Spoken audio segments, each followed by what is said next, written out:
ফরিদ বা ওই যে মহিলা এর সম্পর্কে কি হয় এদের? চাচা শ্বশুর আর পুতির বউ। চাচা শ্বশুর আর পুতির বউ। এদের অনৈতিক যে অবৈধ সম্পর্ক ওরা করতেছিল সেটা আপনি দেখছিলেন, তাই তো? হ্যাঁ। ফুলতলা যুগনিপাশার গৃহবধূ লাইলির স্বামীর শর্ত অংশ ফাঁকি দিয়ে তালাক দেওয়ার পায়তারা ভাইপো নাসিমের। খুলনা জেলার ফুলতলা থানাধীন ফুলতলা ইউনিয়নের ৮ নং ওয়ার্ডের শুকুর আলী শেখের স্ত্রী লাইলি বেগমকে স্বামীর শর্ত অংশ না দিয়ে ভাইপো নাসিমকে লিখে দেওয়ার অভিযোগ করেছেন শুকুর শেখের স্ত্রী লাইলি বেগম। ভাইপো আমার ভাসুরপো আমার স্বামীরে দিয়ে জোর করায় তালাক দিয়েছে। আর জমি নিয়ে। কোন জমি নিয়ে? আমাকে বাড়ির জমি নিয়ে। বাড়ির জমি নিয়ে? হ্যাঁ, 2 আচ্ছা। শতক জমি বাপের। তাই আছে ভাইপোরে চুরি করে লিখে দিয়েছে। আপনার অজান্তে? আমার অজান্তে। আচ্ছা। দিয়ে ও বোনের বাড়ি আছে পাঠায় দেয়। দিয়ে আসার পর আমার সাথে কাকে বোনের বাড়ি পাঠায় দেয়? ওই আমার স্বামীরে। আচ্ছা, তারপরে আসছে আমার সাথে কোনো যোগাযোগ করে না। এই পর্যন্ত কোনো খোঁজ খবরও আমার নেই। এ বিষয় নিয়ে লাইলি বেগম নিজে বাদী হয়ে ফুলতলা থানা বরাবর একটি লিখিত অভিযোগ করেছে। লিখিত অভিযোগে লাইলি বেগমের সাথে দুর্ব্যবহার, তার স্বামী শুকুর আলীকে দিয়ে ভাইপো নাসিম সুকৌশলে 2 শতক জমি নিজের নামে লিখে নেওয়ার কথা উল্লেখ করা হয়েছে। গৃহবধূ লাইলি বেগম শুকুর আলীর সঙ্গে দীর্ঘ বৈবাহিক সংসার জীবন কাটালেও তাদের নেই কোনো ছেলে মেয়ে, যার সুবাদে শুকুর আলী শেখের বড় ভাইয়ের ছেলে নাসিমকে নিজের ছেলের চোখে দেখে আসছিল শুকুর আলী ও তার স্ত্রী লাইলি। কিন্তু নাসিম কৌশল করে তার চাচা শুকুর আলীর অংশ 2 শতক বড়ান জমি বিভিন্ন বাহানা করে লিখে নেয় এবং নাসিম তার চাচা শুকুর আলীকে এমনটাই বলে যে আমি তোমাদের স্বামী স্ত্রীকে মৃত্যুর পূর্ব মুহূর্ত পর্যন্ত দেখে শুনে রাখবো। কিন্তু নাসিম এ কথাটি বলার পিছনে এটাই কারণ ছিল যে শুকুর আলীর নিকট হতে 2 শতক জমি লিখে নেওয়াটাই তার একমাত্র উদ্দেশ্য। কাকি অভিযোগ করেছে যে আপনার জন্যই তালাকটা হয়েছে, আপনি থেকেই তালাকটা করাইছেন। আমি আমার জন্য কোনো তালাক না, কোনো কিছু না। এখন আমার কাকার ওই যে আপনার কাকার যে অংশ আপনার কাকিকে দেয়নি সেটা নিয়ে গ্যাঞ্জাম হয়েছে। গ্যাঞ্জাম হওয়ার পরে আপনার কাকিকে ভুল বুঝায় আপনি তালাক করাইছেন। একটা কথা বলি ভাই, বিষয় হয়েছে কাকার অংশ আমাকে দিচ্ছে, এই তো। কাকি তালাক দেওয়ার এখতিয়ার তো আমার নেই, আমি তো ভাই।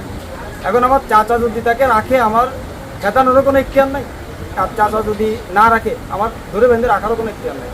আপনি কাকার কাছে শোনেন, সে যদি বলে যে না আমি কোনোভাবে প্রভাবিত করেছি বা আমার ফ্যামিলি কোনোভাবে ইনভলভ আছে তাকে তালাক দেওয়ার ক্ষেত্রে, সেক্ষেত্রে আপনি যেটা বলবেন আমি মেনে নেব।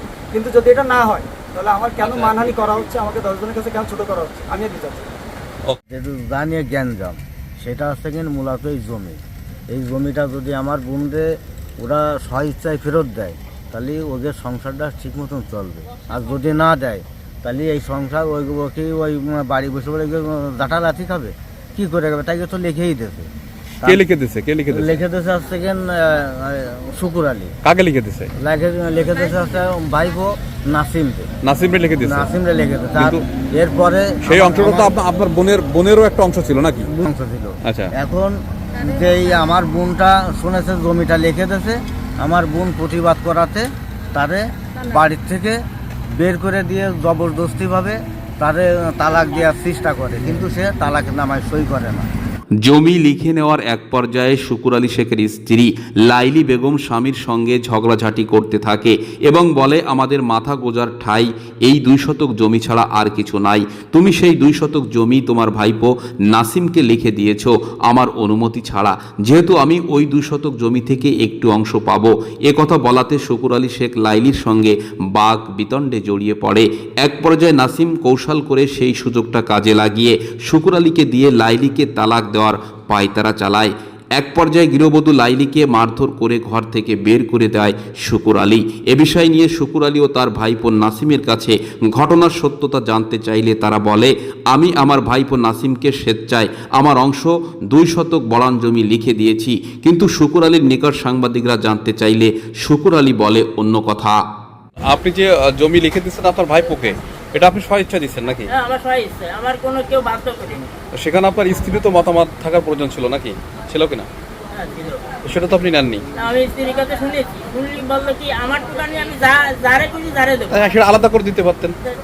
আমার কাছে আমার জমি, আমি যে শত্রু মানে দিতে দেবো না, আমার যে শত্রু তারা আমি দিতে দেবো না। আমার অন্য 2 ভাই তার যে প্রাপ্য ছিল, তার যে অধিকার ছিল সেটা আপনি তাকে দিতে পারতেন। সে কি করতো না করতো সেটা দেখতেন। এখন সেটা দেবেন না বিধায় আপনি তাকে তালাক দিয়েছেন।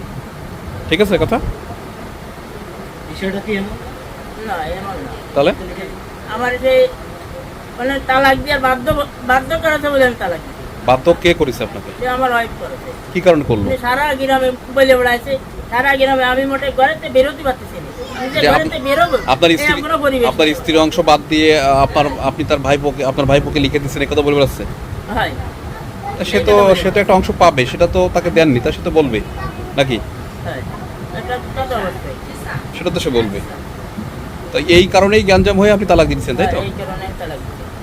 এখানে বিষয় হলো লাইলি বেগম শুকুর আলীর স্ত্রী এবং শুকুর আলীর সঙ্গে লাইলি বেগমের দীর্ঘ 16 থেকে 17 বছর বৈবাহিক জীবনে কোনো ঝগড়াঝাটি কিছু না হলেও তার ভাইপো নাসিমের চক্রান্তে আজ লাইলি বেগমকে ঘর ছাড়তে হয়েছে।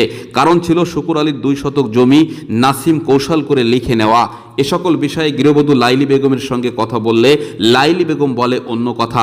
লাইলি বেগম বলে, আমাকে নাসিমের চাচা ফরিদ বিভিন্ন সময় অবৈধভাবে দৈহিক মেলামেশা করার জন্য কুপ্রস্তাব দিয়ে আসছিল।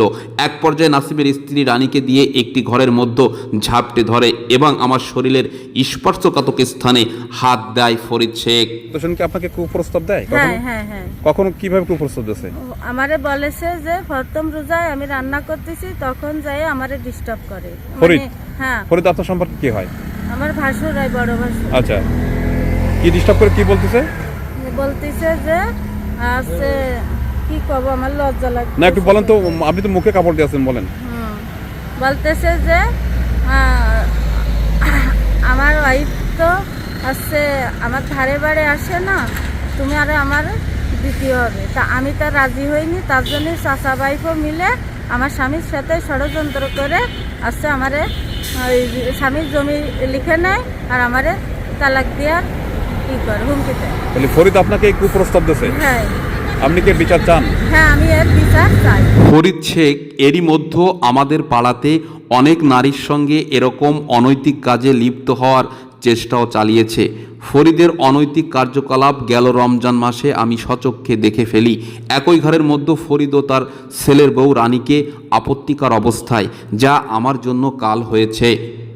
ঘরের ভিতরে এই বালতি আনতে যায়, দেখি দুইজনে চাচা শ্বশুর আর পুতির বউ। ওই দেখার পরে নাম কি সে চাচা শ্বশুরের নাম কি? আছে শেখ ফরিদ হোসেন। শেখ ফরিদ হোসেন। আর কাকে দেখলেন অন্তরঙ্গ অবস্থায়? পুতির বউ প্রতিবর নামটা কি? রানী বেগম। রানী বেগম কার? নাসিমের স্ত্রী। আচ্ছা, তা কি দেখলেন কি আপনি? সচক্ষে দেখছেন? হ্যাঁ, সচক্ষে দেখি। কি দেখছেন? ওকে অবৈধ অবস্থা। মানে অবৈধ অবস্থা, সেটা কি তারা অন্তরঙ্গ অবস্থা ছিল? হ্যাঁ।